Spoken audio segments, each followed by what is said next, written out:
किसी भी प्रकार की प्रतियोगी परीक्षा के लिए भारतीय राष्ट्रीय आंदोलन एक बहुत ही महत्वपूर्ण टॉपिक है।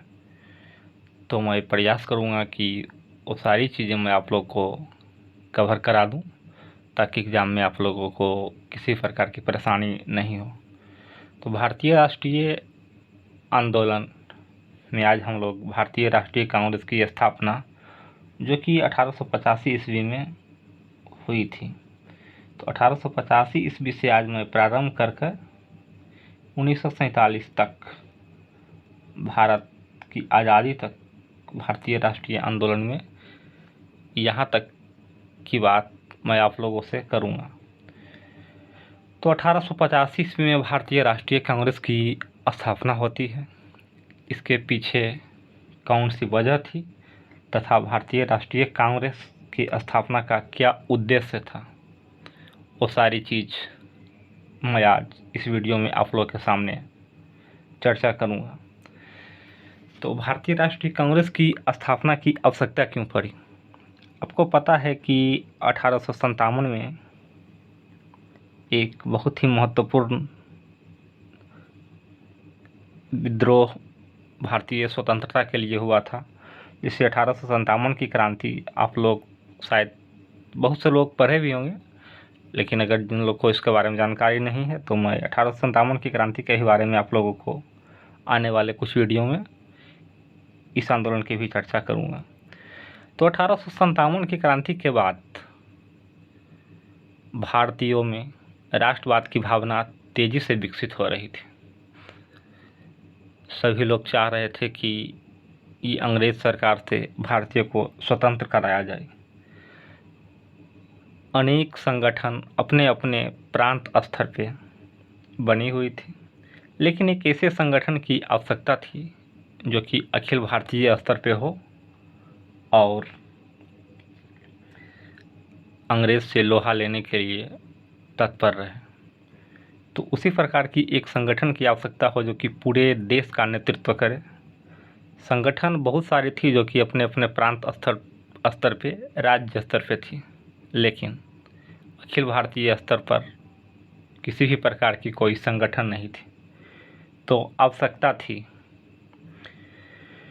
तो भारतीय लोग भी चाह रहे थे कि एक ऐसा संगठन हो जो कि अखिल भारतीय स्तर पे भारत का नेतृत्व करे, आंदोलन का नेतृत्व करे, ताकि ये अंग्रेज सरकार से आज़ादी भारत को मिल सके। लेकिन ये संभव नहीं हो पा रहा था। बात आती है 1883 ईस्वी में। 1883 ईस्वी में एक व्यक्ति का नाम आता है, ए ओ ह्यूम। इनका पूरा नाम है एलन ऑक्टेवियन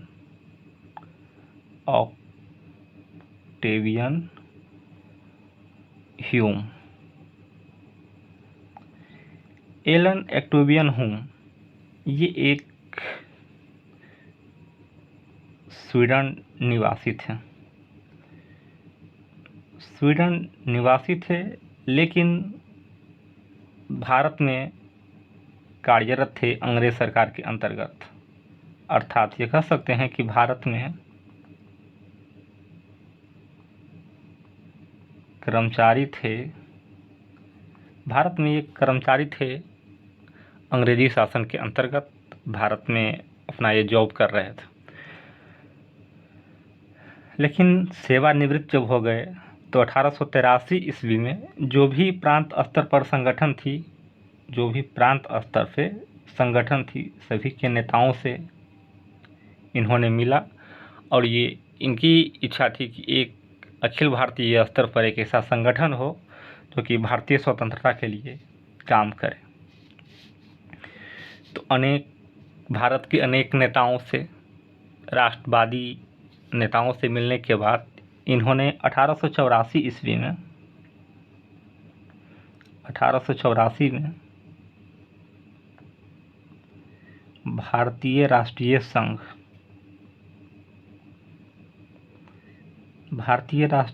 नामक एक संस्था की स्थापना की। यहाँ हम लोग भारतीय राष्ट्रीय कांग्रेस पे चर्चा कर रहे हैं, लेकिन ये ध्यान रखिएगा 1884 में एलन ऑक्टेवियन ह्यूम ने भारतीय राष्ट्रीय संघ की स्थापना किया। अभी मैं कांग्रेस पे पहुंचूंगा, लेकिन उससे पहले 1884 में एलन ऑक्टेवियन ह्यूम, जो कि स्वीडन निवासी थे, 1884 में भारतीय राष्ट्रीय संघ की स्थापना की। भारतीय राष्ट्रीय संघ की स्थापना करने के बाद देश के अनेक राष्ट्रवादी नेताओं से मिल रहे थे और इन्होंने घोषणा की कि 1885 ईस्वी में ये जो भारतीय राष्ट्रीय कांग्रेस है, इसका एक वार्षिक सम्मेलन पूना में होगा। हाँ, 1884 में भारतीय राष्ट्रीय संघ की स्थापना की। उसके बाद भारतीय राष्ट्रवादी नेताओं से मिल रहे थे और इन्होंने घोषणा किया कि 1885 ईस्वी में भारतीय राष्ट्रीय संघ की एक वार्षिक सम्मेलन पूना में आयोजित होगा। लेकिन उस वक्त हुआ क्या, पूना में प्लेग फैल गया। प्लेग बीमारी से आप लोग परिचित भी होंगे, हालांकि ये विज्ञान की चीज़ें हैं, मैं विज्ञान में आप लोग को बताऊंगा।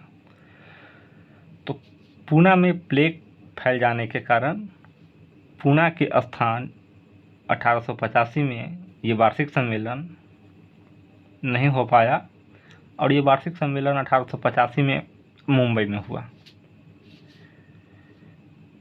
तो 1800 अभी तक सारी बातों को अगर कंसाइज में बताऊं तो 1883 ईस्वी में एलन ऑक्टेवियन ह्यूम, जो कि स्वीडन निवासी थे, भारत के राष्ट्रवादी नेताओं से मिल रहे थे, उनसे बात विचार कर रहे थे और 1884 में भारतीय राष्ट्रीय संघ की स्थापना किए और उसकी अगली जो सम्मेलन होनी थी 1885 में, वो पहले से स्थान पूना प्रस्तावित था, लेकिन पूना में प्लेग फैल जाने के कारण मुंबई में हुई। और इसी मुंबई में 1885 ईस्वी में भारतीय राष्ट्रीय संघ का नाम भारतीय राष्ट्रीय कांग्रेस कर दिया गया। यही भारतीय राष्ट्रीय संघ का नाम भारतीय राष्ट्रीय कांग्रेस कर दिया गया। अब एक चीज़ आप लोगों से ये प्रश्न पूछता है कि भारतीय राष्ट्रीय संघ का नाम भारतीय राष्ट्रीय कांग्रेस 1885 में कर दिया गया, ये किसकी सलाह पे? भारतीय राष्ट्रीय कांग्रेस नाम करने का सलाह किसने दिया था? तो आप लोग याद रखिएगा, दादा भाई नौरोजी। जी हाँ, दादा भाई नौरोजी के सलाह पे भारतीय राष्ट्रीय संघ का नाम भारतीय राष्ट्रीय कांग्रेस कर दिया गया। तो इस प्रकार भारतीय राष्ट्रीय कांग्रेस की स्थापना हो गई। तो भारतीय राष्ट्रीय कांग्रेस की जो स्थापना हुई, तो बात आती है कि ये चीज़ें कब हुई, भारतीय राष्ट्रीय कांग्रेस की स्थापना कब हुई, उसमें कितने सदस्य थे तथा उसके प्रथम अध्यक्ष कौन थे।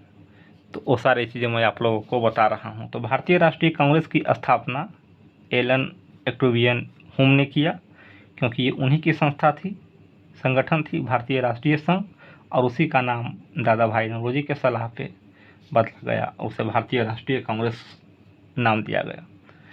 तो भारतीय राष्ट्रीय कांग्रेस का जो प्रथम अधिवेशन हुआ, ये 28 से 31 दिसंबर 1885 ईस्वी में, और इसके प्रथम अध्यक्ष थे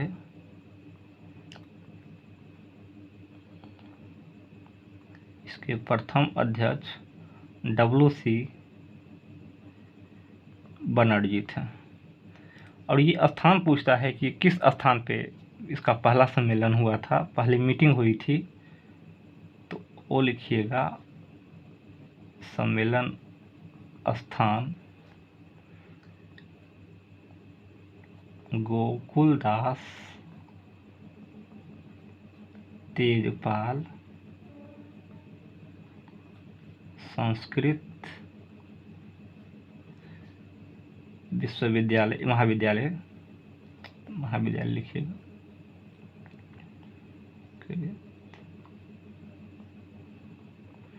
संस्कृत महाविद्यालय ग्वालियर टैंक मुंबई। गोकुलदास तेजपाल संस्कृत महाविद्यालय ग्वालियर टैंक नामक स्थान पे मुंबई में इसकी पहली मीटिंग हुई। संस्थापक WC बनर्जी, प्रथम अध्यक्ष संस्थापक एलन ह्यूम, प्रथम अध्यक्ष WC बनर्जी। स्थापना की तारीख 28 दिसंबर और 28 दिसंबर से 31 दिसंबर तक पहली मीटिंग। स्थान गोकुलदास तेजपाल संस्कृत महाविद्यालय ग्वालियर टैंक मुंबई।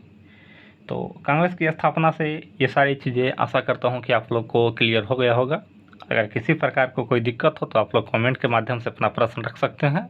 मैं हर संभव प्रयास करूँगा कि आपकी समस्या का समाधान किया जाए। तो भारतीय राष्ट्रीय कांग्रेस की स्थापना हो गई और मैं बताया था कि इसका उद्देश्य क्या था।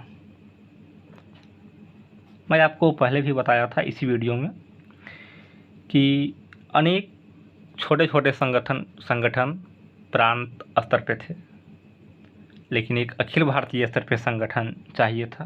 तो इसका पहला उद्देश्य था कि देश हित में, आप लोग नोट्स कीजिएगा मैं बोल रहा हूँ, देश हित में काम करने वाले वैसे नेताओं को एक मंच पे लाना जो कि भारतीय राष्ट्रीय आंदोलन, भारत को स्वतंत्र कराने में अपनी भूमिका निभाना चाहते हैं। हाँ, उनकी पहली उद्देश्य यही था कि देश हित में कार्य करने वाले जो भी नेताएं हैं उनको एक मंच पर लाकर खड़ा करना। और धर्म, दूसरा नोट कीजिएगा आप, धर्म, जाति तथा भेदभाव, आपसी भेदभाव को भुलाकर आपसी एकता स्थापित करना। दो उद्देश्य आप लोग याद रखिएगा कि देश हित में काम करने वाले नेताओं को एक मंच पर लाना और धर्म, जाति, आपसी भेदभाव भुलाकर एकता स्थापित करना। तो ये भारतीय राष्ट्रीय कांग्रेस की स्थापना से संबंधित चीज़ें मैं आप लोगों को बता दिया हूँ। अब इसमें थोड़ा सा कुछ जो प्रश्न पूछे जाते हैं वो सारी चीज़ें। स्थापना हो गई, ये प्रश्न पूछता है कि पहला जो अधिवेशन हुआ था उसमें कितने लोग थे। तो ये याद रखिएगा, प्रथम अधिवेशन में सिर्फ 72 लोग थे। प्रथम अधिवेशन में सिर्फ 72 लोग थे। अब उसमें से अगर पूछे, एग्जाम में प्रश्न डीप में अक्सर पूछे जाते हैं, तो आप लोग नोट्स कीजिएगा। बम्बई से 38 लोग, मद्रास से 21 लोग, अवध से 7 लोग, पंजाब तथा बंगाल से 3 लोग। और ये एक चीज़ आप याद रखिएगा, उस वक्त के बंगाल का तात्पर्य अभी का बिहार, झारखंड, उड़ीसा, अभी का पश्चिम बंगाल, अभी का बांग्लादेश तथा कुछ असम का हिस्सा।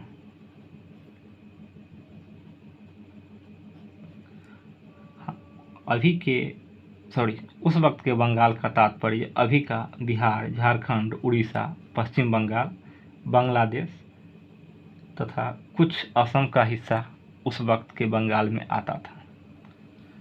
तो अगर प्रश्न पूछे कि भारतीय राष्ट्रीय कांग्रेस की स्थापना में बम्बई से कितने सदस्य थे, तो 38, मद्रास से 21, अवध से 7, पंजाब से भी 3 और बंगाल से 3। उस वक्त के बंगाल का तात्पर्य अभी का बिहार, झारखंड, उड़ीसा, पश्चिम बंगाल, बांग्लादेश तथा कुछ असम का हिस्सा।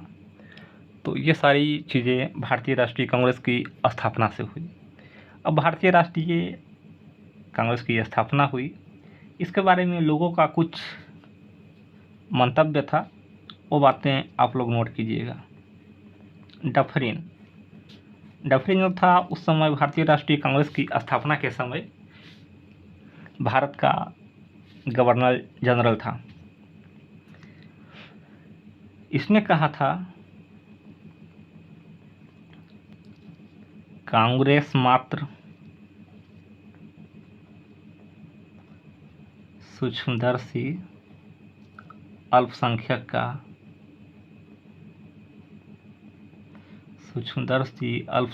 का प्रतिनिधित्व करती है।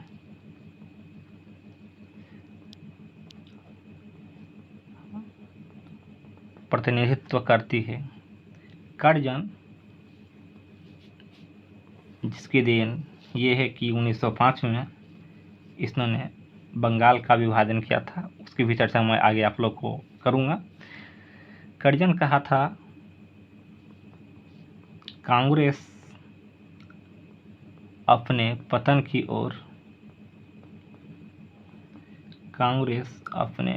की ओर लड़खड़ाती हुई चली जा रही है।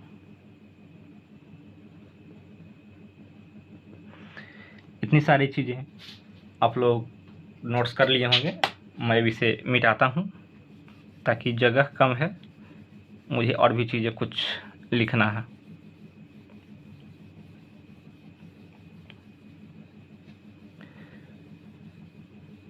तो भारतीय राष्ट्रीय कांग्रेस की स्थापना से संबंधित चीज़ें आप लोग को क्लियर हो गया होगा। अब मैं दो बात बताया कि लॉर्ड डफरिन कहा था कांग्रेस मात्र सूक्ष्मदर्शी अल्पसंख्यक का प्रतिनिधित्व करती है। कर्जन ने कहा था कि कांग्रेस अपनी पतन की ओर लड़खड़ाती हुई जा रही थी। बंकिम चंद्र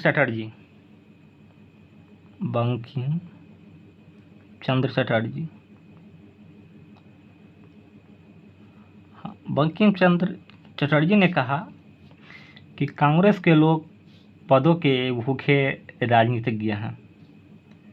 बंकिम चंद्र चटर्जी ने कहा कांग्रेस के लोग पदों के भूखे राजनीतिज्ञ हैं, और अरविंद घोष ने कहा कांग्रेस क्षय रोग से मरने वाली है। और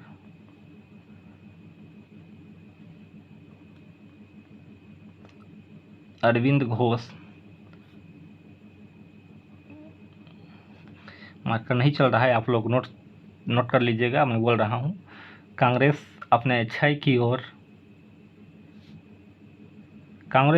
क्षय रोग से मरने ही वाली है। तो अरविंद घोष कांग्रेस के बारे में ये बात कहे थे। तो कांग्रेस की स्थापना से संबंधित चीज़ें शायद आशा करता हूँ कि आप लोग को क्लियर हो गया होगा। अब आपको इसमें किसी प्रकार की परेशानी नहीं होगी।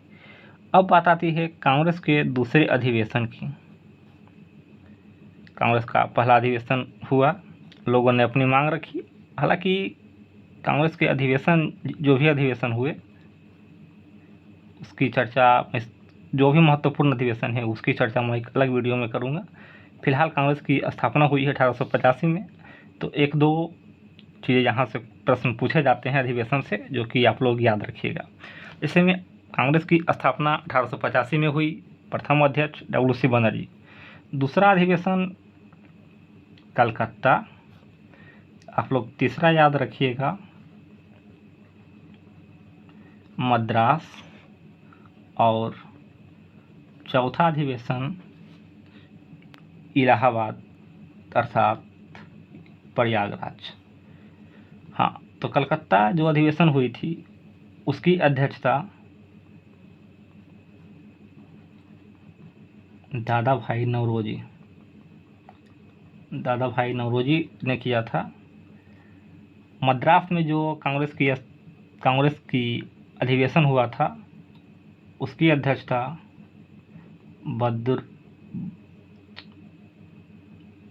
बदरुद्दीन तैयब जी।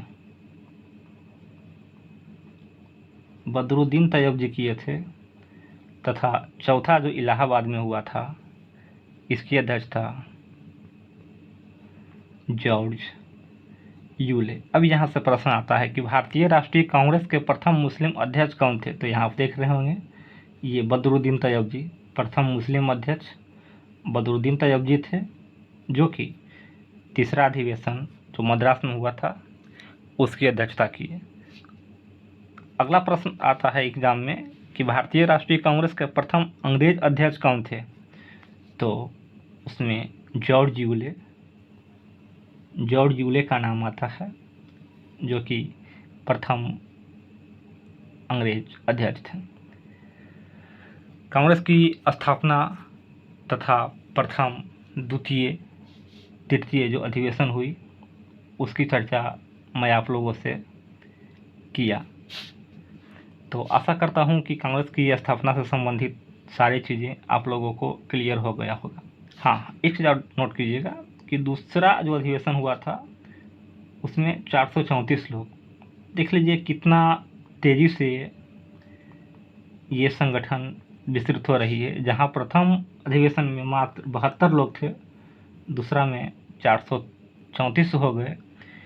वही अगर तीसरे की बात की जाए तो इसमें संख्या 607 हो गई थी, और अगर चौथे अधिवेशन की बात की जाए तो इसमें सदस्यों की संख्या 1248 हुई थी। तो कांग्रेस की स्थापना तथा उससे संबंधित 4 अधिवेशन आशा करता हूं कि आप लोग को क्लियर हो गया होगा। भारतीय राष्ट्रीय आंदोलन से संबंधित आगे की बातें अगले वीडियो में करूंगा। फिलहाल अगर आप लोग को वीडियो अच्छा लगे तो वीडियो को लाइक कीजिए, अपने दोस्तों के बीच शेयर कीजिए। धन्यवाद।